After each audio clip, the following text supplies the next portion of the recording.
Hi good evening one and all. Welcome to the Naveen investment India private limited. నేను మీ నవీన్.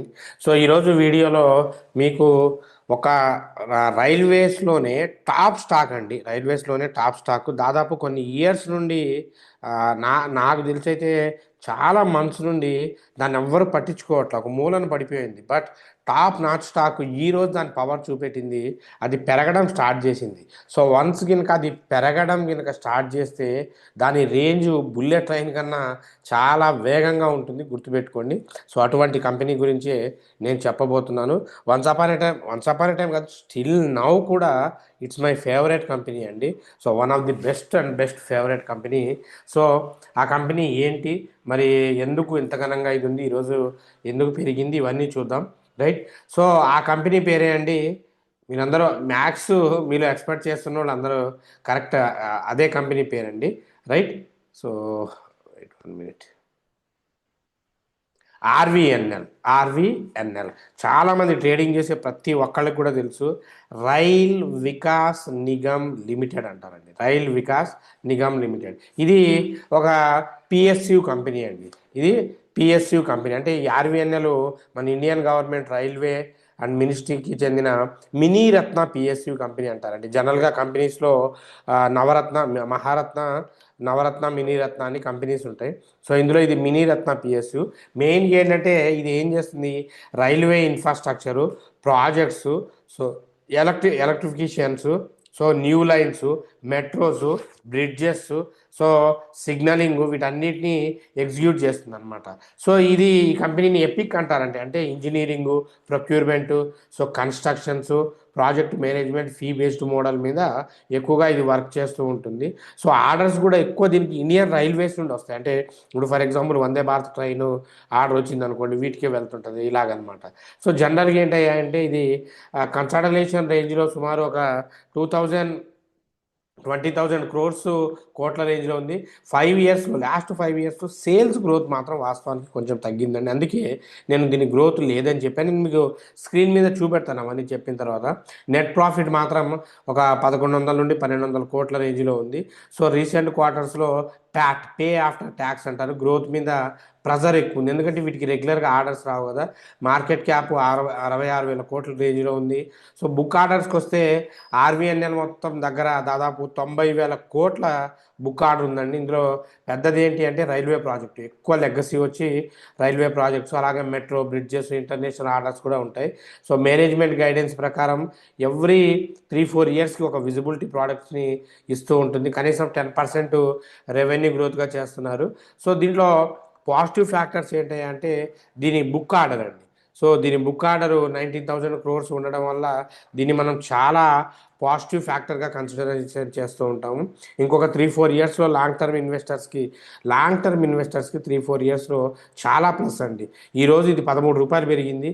మీరు చూసుకుంటే ఇది last 1 year నుండి పడుకుంటూ వచ్చి అసలు లాస్ట్ ఆల్ టైంలో ఇక్కడే ఈ రేంజ్ బాండ్లోనే ఆగిపోయింది అనమాట. సో అంటే పెద్దగా 300, 400, 300, 300, 350 రేంజ్ బాండ్లోనే ఆగిపోయింది. సో దీనికి దీనికి ఏంటంటే railways, infrastructure, metro, Vande Bharat government priority సెక్టార్స్లో ఉండడం వల్ల పాలసీ సపోర్ట్స్, కన్సిడరేషన్స్, ఆర్డర్స్ ఎక్కువ వస్తాయి.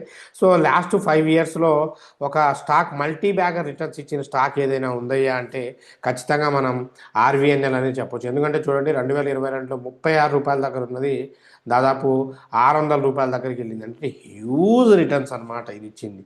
సో నెగిటివ్లో కూడా జనరల్గా ఏంటంటే గవర్నమెంట్ షేర్ హోల్డింగ్ ప్యాటర్న్స్ ఎక్కువ ఉంటాయి, ఓఎఫ్ఎస్, డిస్ఇన్వెస్ట్మెంట్స్, పాలసీ చేంజెస్, వీటి వల్ల కొంచెం ఇది ఉంటుంది.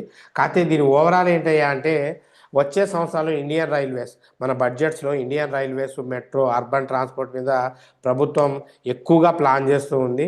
So dedicated freight corridors, high speed rails, railway stations, redevelopments, Vande Bharat, bullet trains, ఇటువంటి ప్రాజెక్టుల వల్ల ఇది సస్టైన్ అయ్యి ఆర్డర్ ఫ్లోస్ ఎక్కువ వచ్చే అవకాశం ఉంది.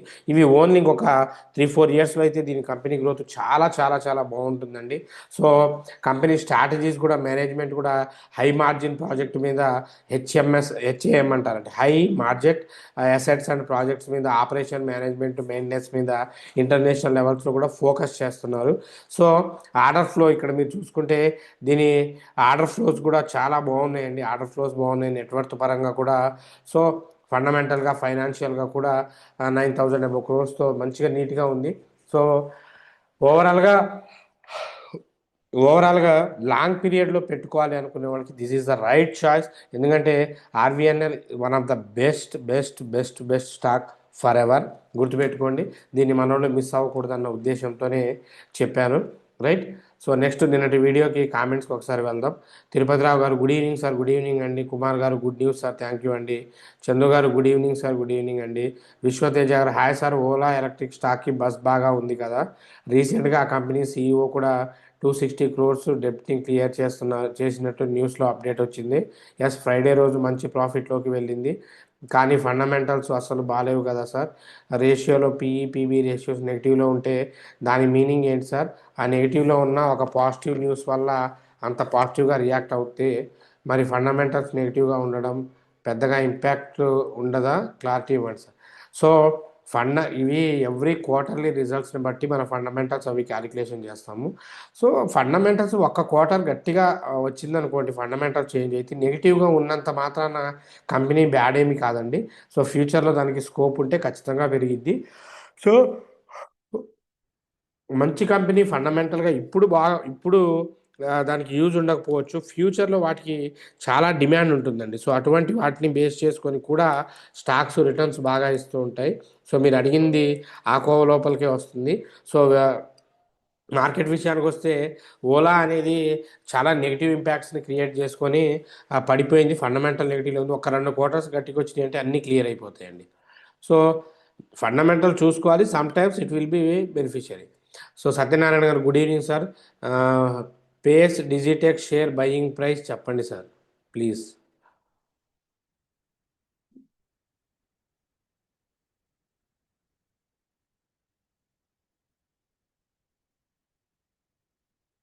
So Pace Digitek 199.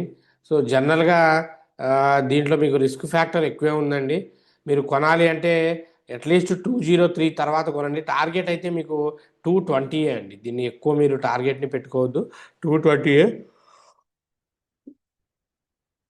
కొనుక్కోవచ్చు. కాకపోతే దీని బదులు దీని కాంపిటేటర్స్ ఎల్ఎన్టీ లాంటి వాటిలో ఫోకస్ చేస్తే మాత్రం చాలా మంచి అవుట్పుట్ వచ్చే అవకాశం ఉంది. నాగబ్రహ్మం గారు సార్, నాగబ్రహ్మం గారు చెప్పానండి. సో నాగబ్రహ్మం గారు డౌట్, ఇద్దరు నాగబ్రహ్మం గారు సత్యనారాయణ గారు సేమ్ డౌట్స్ అడిగారు. ఎంట్రీ లెవెల్స్ తీసుకోవచ్చా? ఏదున్నా అది 205 అబోవ్ అండి, లేకపోతే వద్దు. సో సాహిత్ గారు గ్రో ఓలా బై కరెంట్ మార్కెట్కి షాంగ్ టర్మ్ బ్రహ్మాండంగా బై చేయొచ్చు అండి, no problem. Padma garu good evening sir. VPR PL share buying price please.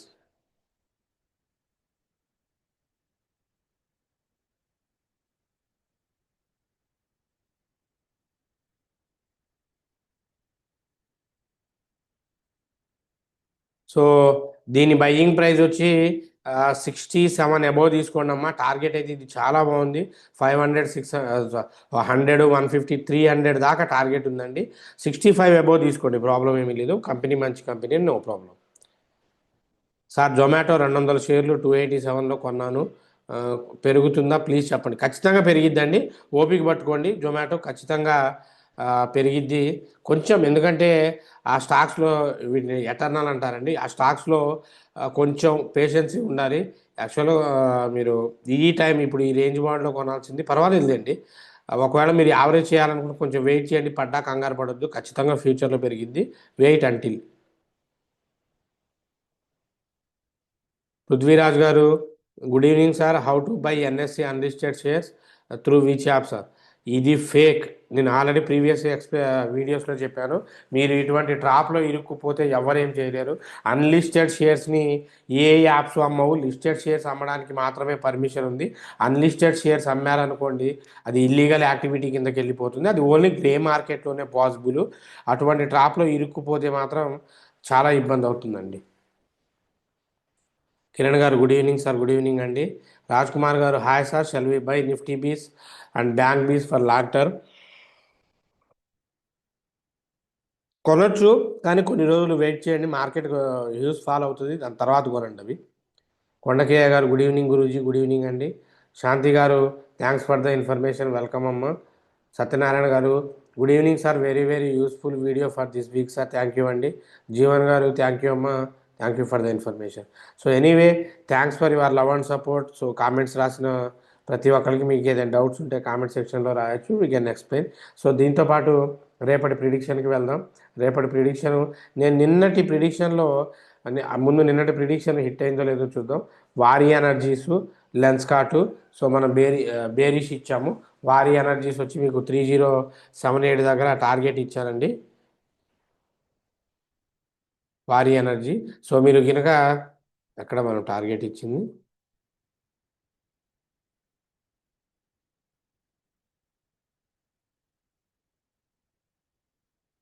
చూడండి, 3078కి టార్గెట్ ఇచ్చాను.